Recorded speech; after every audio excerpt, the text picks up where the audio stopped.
Dios le dijo a David: levántame un altar casualmente en esta era de Ornán el Jebuseo. Lo que Dios le estaba diciendo: mira, David, probablemente vos no sabés la tierra sobre la que ustedes están parados. Y le dijo: mira, levántame un altar. Y David fue a hablar con el propietario del terreno.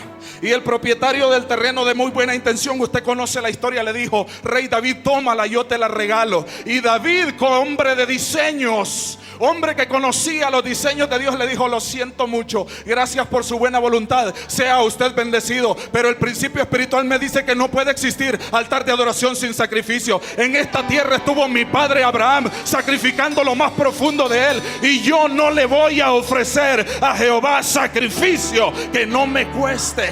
Así que por precio te la compraré. ¿Verdad que hay alguna conexión entre los que empezamos a leer? Aquel templo en donde la gloria de Dios era tan fuerte que los sacerdotes no podían ministrar. No era una casualidad, no era un invento de Salomón, eso traía historia. Sobre ese lugar estuvo aquel hombre llamado Abraham, con su corazón despedazado, probablemente desanimado, probablemente diciendo: ¿qué tipo de Dios es el que yo tengo? ¿Cuánto me costó alcanzar la promesa de este hijo que amo profundamente? Y hoy Dios me dice que lo mate, que lo ofrezca sobre el altar. Pero aún a pesar de su interior, él vino y dijo: yo seré obediente a mi Dios y a mi Señor. Yo creo que ese lugar estaba marcado. Y luego después el padre de Salomón, David, viene y sobre ese lugar paga precio por esa tierra. Adoración es igual a sacrificio. Dígaselo a alguien que está ahí a su lado. Adoración es da lugar a sacrificio. Y ahora yo quiero entrar rápidamente a la esencia de lo que yo le quiero transmitir. Hay un diseño que es diseño del trono, que Dios se lo enseñó a Moisés y que luego fue desarrollado por David y por Salomón. Un diseño de adoración que ellos conocieron y que cuando lo establecieron, la gloria de Dios descendió. Y hoy yo quiero hablarle de adoración y de querubines. Coloque como título: adoración y querubines. Rápidamente, ¿cuántos han escuchado la palabra querubines? Yo le voy a pedir a dos miembros de artes que corran rápidamente, que anden con sus vestiduras, por favor, rápido. Si se nos despierta Moradel, rápidamente, despiértate, que el Señor te quiere de pie. ¿Sabe cuáles eran los querubines? Pónganse de frente, frente a frente. Levanten sus manos hacia arriba como que están jugando casitas. Tóquense la punta de los dedos. Estos eran los querubines. Los querubines eran los que estaban en el arca del pacto, en el lugar santísimo. Eran dos ángeles que venían y cubrían con sus alas la gloria y la presencia que Dios había establecido. Esos eran los querubines. Pero hay algo maravilloso en la esencia de estos querubines. Sabe que la palabra querubín, rápidamente, la palabra querubín proviene del hebreo karov, con K, K-A-R-O-V, V dental, karov. ¿Y sabe qué significa la palabra karov? La palabra querubín. Querubín significan los próximos, o sea, los cercanos. Querubín significan los íntimos. Los querubines incluso se les llamaban los segundos. En la teología hebrea ellos le llamaban los segundos. ¿Por qué? Para ellos los del primer lugar en el trono de Dios eran los serafines. Los serafines eran los que alababan, eran los que levantaban alabanza. Pero los segundos en el altar y en el diseño del trono de Dios eran los querubines, los karov. ¿Y sabe qué hacían los karov? Los karov tenían el trabajo de cuidar la presencia santa de Dios. La palabra karov, la palabra querubín, la palabra íntimo, la palabra cercano, la palabra centinela está directamente relacionado con adoración. Cada vez que usted escuche hablar de querubines, estamos hablando de adoración. ¿Sabe que hay alguien que no le gusta mucho usted su nombre ni su apellido? Que fue un querubín. Satanás mismo en los cielos ejercía el trabajo de querubín, y dice la Biblia que era un querubín protector. Y hay gente de la mitología que lo ha tomado como que es un querubín que protege personas de manera individual. No, era querubín protector de la adoración, de la presencia, de la santidad de Dios. Esa es la función de los carob, de los querubines. Si están cansados pueden bajar los brazos, pero quédense por aquí, un poquito ahí atrás. La adoración de los querubines establece algo maravilloso.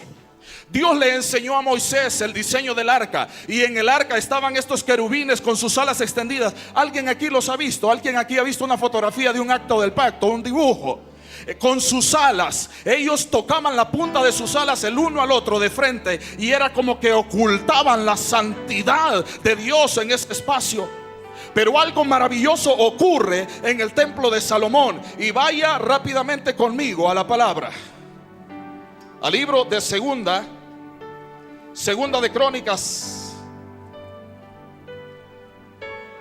Segunda de Crónicas capítulo 3. Estamos hablando de querubines y de adoración. Segunda de Crónicas capítulo 3.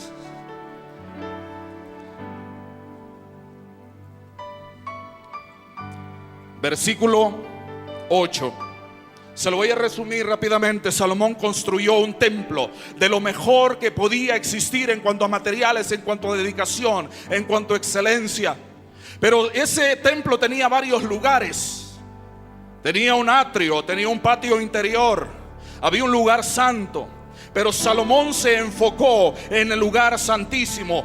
Segunda de Crónicas 3, 8 dice: Salomón hizo asimismo el lugar santísimo, cuya longitud era de 20 codos según el ancho del frente de la casa.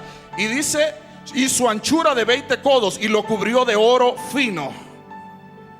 Y lo cubrió de oro fino. Vayamos a retroceder un poquito, retrocedamos al versículo 3. Segunda de Crónicas 3:3 dice: estas son las medidas que dio Salomón a los cimientos de la casa de Dios. La primera, la longitud era de 60 codos y la anchura de 20 codos. Dígale a la persona que tiene ahí a su lado: 60 de largo por 20 de ancho. Y la mente le estaría diciendo: ¿a qué rollo se están metiendo con medidas? Ni que fuera clase de aritmética. Diga conmigo: 60 de largo, pero 20 de ancho.